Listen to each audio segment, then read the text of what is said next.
మహా competitive official YouTube channel. మహా competitive official YouTube ఛానల్లో ఎంసీక్యూఎస్ కు సంబంధించినటువంటి గతంలో అడిగినటువంటి క్వశ్చన్స్ ప్రస్తుతము ఏ విధంగా క్వశ్చన్ అడుగుతుండు అనే దాని గురించి ఇప్పుడు ఒకసారి మనము ఎక్స్ప్లెనేషన్ ఇస్తే పెర్టూసిస్ స్వైన్ ఫ్లూ వ్యాధి కారకాలు వరుసగా అని అన్నాడండి. Option A protozoa virus, option B virus bacteria, option C bacteria protozoa, option D bacteria virus అన్నాడండి. ఇక్కడ పెర్టూసిస్ ఏంటిది, స్వైన్ ఫ్లూ ఏంటిది అనేది మనకు ఫస్ట్ తెలవాలి. పెర్టూసిస్ అనేది ఏంటిది అంటే బొర్దిటెల్లా పెర్టూసిస్. ఏంటండి బొర్దిటెల్లా పెర్టూసిస్. బొర్దిటెల్లా పెర్టూసిస్ అనేది బ్యాక్టీరియా. పెర్టూసిస్ బ్యాక్టీరియా. ఇది బ్యాక్టీరియా వల్ల వచ్చే వ్యాధి ఏంటిది అంటే పెర్టూసిస్. దీనినే కోరింత దగ్గు అని కూడా పిలుస్తారు. కోరింత దగ్గు. దీన్నే హూపింగ్ కాఫ్ అనే పేరుతో కూడా పిలుస్తారు. కోరింత దగ్గు లేదా హూపింగ్ కాఫ్ అంటారు. ఇది క్యాజ్డ్ బై బొర్దిటెల్లా పెర్టూసిస్. ఈ బొర్దిటెల్లా పెర్టూసిస్ లోపల దేనికి సంబంధించినటువంటి డిసీజ్ అంటే ఇది ఊపిరితిత్తులకు సంబంధించినటువంటి వ్యాధి. Lungs related disease pertussis. అంతేకాకుండా ఈ ఊపిరితిత్తులకు సంబంధించిన వ్యాధి లోపల ఇక్కడ కోరింత దగ్గు అన్నాం కాబట్టి దగ్గు ఉంటుంది. దగ్గు చివర హూప్ అనే శబ్దం వస్తుంది. ఇది ప్రత్యేకత అండి. ఏ వ్యాధి లోపల దగ్గు చివర హూప్ అనే శబ్దం వస్తుంది అని అంటే పెర్టూసిస్ లోపల హూప్ అనే శబ్దం వస్తుంది. పెర్టూసిస్ కు మరొక పేరు ఏంటిది అంటే కోరింత దగ్గు లేదా హూపింగ్ కాఫ్ అంటారు. హూపింగ్ కాఫ్ అనేది ఏ ఆర్గాన్ కి వస్తుంది అంటే ఊపిరితిత్తులకు వచ్చే వ్యాధి. దెన్ ఇది గాలి ద్వారా వ్యాప్తి చెందుతుంది. పెర్టూసిస్ అనేది గాలి ద్వారా వ్యాప్తి చెందుతుంది. ఓకేనా? గాలి ద్వారా వ్యాప్తి చెందుతుంది. దగ్గు వస్తుంది. దగ్గు చివర హూప్ అనే శబ్దము. ఊపిరితిత్తులకు సంబంధించినటువంటి వ్యాధి. దీన్ని కోరింత దగ్గు అంటారు. బొర్దిటెల్లా పెర్టూసిస్ అనే బ్యాక్టీరియా వల్ల వస్తుంది. క్లియర్ అండి? అంటే బ్యాక్టీరియా. దెన్ ఏమంటున్నా రెండోది స్వైన్ ఫ్లూ చూద్దాం. ఈ స్వైన్ ఫ్లూ ఏంటిది అని అంటే ఇప్పుడు స్వైన్ ఫ్లూ అనేది H1N1 అనే వైరస్ వల్ల వస్తుంది. H1N1. H1N1 అంటే ఏంటి సార్ అంటే ఇది హిమాగ్లుటిన్ న్యూరామినిడేజ్. హిమాగ్లుటిన్ న్యూరామినిడేజ్. న్యూరామినిడేజ్. హిమాగ్లుటిన్ న్యూరామినిడేజ్ ఏంటిది అంటే ఇది ఒక ప్రోటీను. ప్రోటీన్ కాబట్టి ఈ వైరస్ లోపల ప్రోటీన్ ఉండడం వల్ల దీన్ని H1N1 అనే పేరుతోటి పిలిచిర్రు. క్లియర్ అండి? ఈ స్వైన్ ఫ్లూ అనేది దేని వల్ల వస్తుంది అంటే ప్రధానంగా పందుల వల్ల ఈ వ్యాధి వస్తుంది. దెన్ మొదట దీనిని మెక్సికో లోపల గుర్తించిర్రు. ఎక్కడ గుర్తించారండి? మెక్సికో లోపల 2009లో మెక్సికో లోపల గుర్తించిర్రు. అంటే ఇప్పుడు ఏమంటున్నా స్వైన్ ఫ్లూ అనేది H1N1 అనే వైరస్ వల్ల వస్తుంది. H1N1 అంటే హిమాగ్లుటిన్ న్యూరామిడేజ్. అదే విధంగా పందుల ద్వారా వ్యాప్తి చెందుతుంది. మొదట దీన్ని మెక్సికో లోపల గుర్తించడం జరిగింది. ఓకేనా? కాబట్టి ఈ విధంగా ఇది దేనికి సంబంధించింది స్వైన్ ఫ్లూ అని అంటే ఇది కూడా ఫ్లూ అంటే ఫ్లూ అంటే జలుబు ఊపిరితిత్తులకు సంబంధించినటువంటి శ్వాస వ్యవస్థకు సంబంధించినటువంటిది. శ్వాస వ్యవస్థకు సంబంధించినటువంటి వ్యాధి స్వైన్ ఫ్లూ. క్లియర్ అండి? కాబట్టి ఇక్కడ ఇది బ్యాక్టీరియా అవుతుంది, ఇదేమో వైరస్ అవుతుంది. కాబట్టి బ్యాక్టీరియా వైరస్ ఎక్కడ ఉన్నది అంటే option D is right answer అవుతుంది. Bacteria virus is right answer. ఇది గతంలో అడిగినటువంటి బిట్. దెన్ నెక్స్ట్ క్వశ్చన్ చూస్తే నెక్స్ట్ క్వశ్చన్ శ్వాస వ్యవస్థకు సంబంధించని ఓకేనా not related respiratory system. Respiratory system కు సంబంధించినటువంటి వ్యాధి ఏంటిది అని అన్నాడు. టీబియా, సార్సా, డెంగ్యూ, న్యూమోనియానా అని అన్నాడు. ఏంటిదో మనం ఒకసారి చూస్తే టీబీ అంటే మనకు తెలుసు. టీబీ అంటే ట్యూబర్క్యులోసిస్.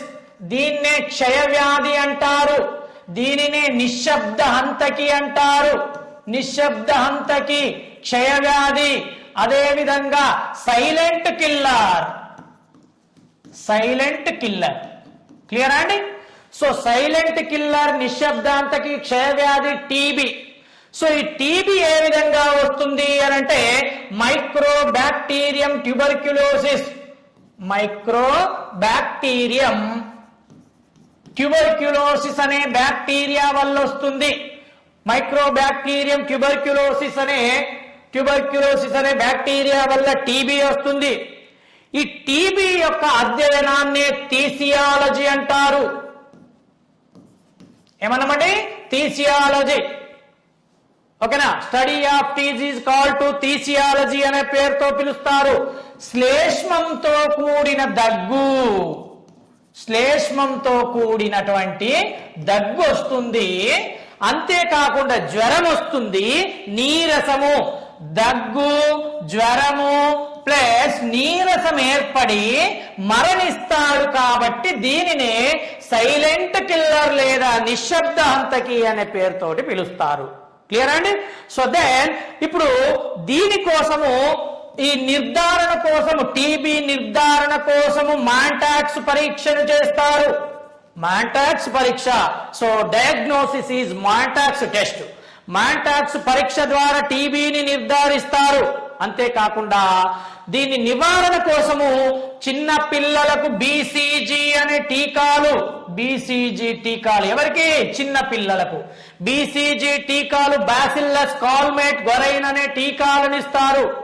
సో దీన్ని నివారించడం కోసము ఇంకా వాడే మందులు ఏంటిది అంటే రిపాంపిసిన్, తర్వాత ఇథంబ్యూటనాల్,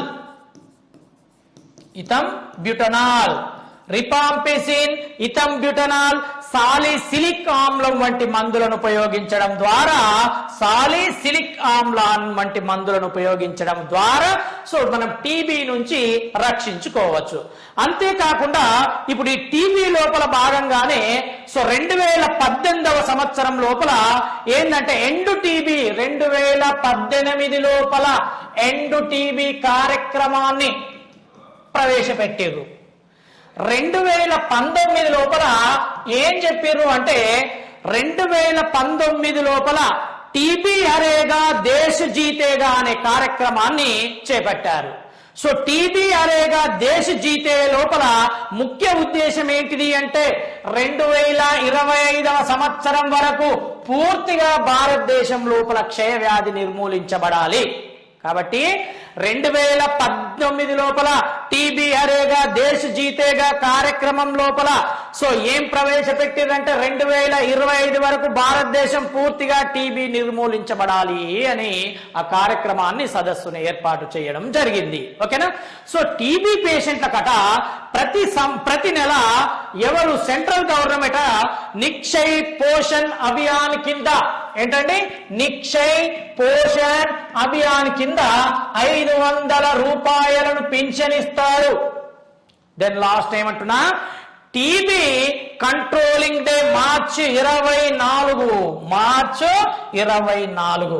ఇక్కడ మార్చి 24 వచ్చింది కాబట్టి దీనికి సంబంధించిన 2 విషయాలు చూస్తే మార్చి 21 ఏమంటున్నా, మార్చి 21 అటవీ దినోత్సవము, మార్చి 22 నీటి దినోత్సవము, మార్చి 23 వాతావరణ క్లైమేట్ డే, వాతావరణ దినోత్సవము, మార్చి 24 టీబీ కంట్రోల్ డే. అంటే సో మార్చి 21 అటవీ దినోత్సవము, 22 నీటి దినోత్సవము, 23 వాతావరణ దినోత్సవము, 24 టీబీ దినోత్సవంగా జరుపుకుంటూ ఉంటారు. కాబట్టి ఇది టీబీకి సంబంధించింది. దెన్ సార్స్ చూస్తే, సార్స్ ఏంటిది అంటే severe acute respiratory syndrome, severe acute respiratory syndrome. So ఈ సార్స్ అనేది ఇది గతంలో అడిగినటువంటి బిట్ అండి. సార్స్ అనేది దేని వల్ల వస్తుంది అని క్వశ్చన్ ఇచ్చిండు. Option A bacteria, option B virus, option C శిలీంధ్రము, ఆప్షన్ డి పైవన్యూ అన్నప్పుడు సో వైరస్ వల్ల వచ్చే వ్యాధి SARS, severe acute respiratory syndrome. ఏం వైరస్ సార్ అంటే కరోనా వైరస్. కరోనా వ్యాధిని కలుగజేసేది కరోనా వైరసే. సో సార్స్ వ్యాధిని కలుగజేసే వైరస్ కూడా కరోనా వైరస్. ఇది కూడా ఊపిరితిత్తులకు సంబంధించినటువంటి వ్యాధి. ఓకేనా? ఊపిరితిత్తులకు సంబంధించినటువంటి వ్యాధి.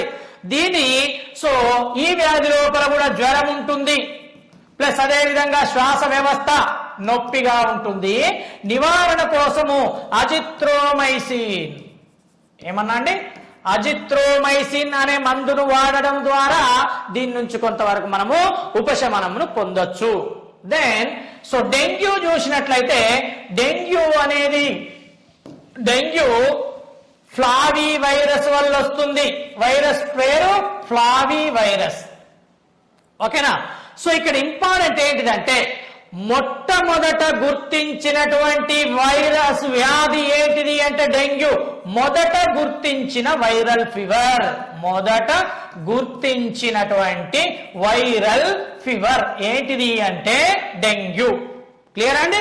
సో ఇది ఈ వ్యాధి లోపల ఏం జరుగుతుంది అంటే ప్లేట్లెట్స్ అంటే రక్త ఫలకికల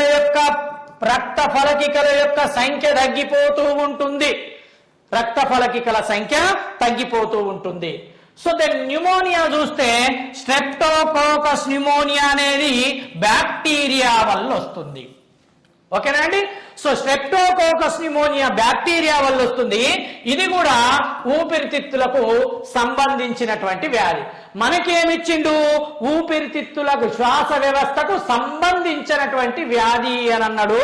సో ఇప్పుడు ఆన్సర్ ఏమవుతుంది అంటే సో డెంగ్యూ అనేది ఏంటిది అని అంటే ఆ శ్వాస వ్యవస్థకు సంబంధించినటువంటి వ్యాధి. ఓకేనండి? థ్యాంక్ యూ అనండి. సో రిమైనింగ్ తర్వాత క్లాస్ లోపల చూద్దాం. Thank you.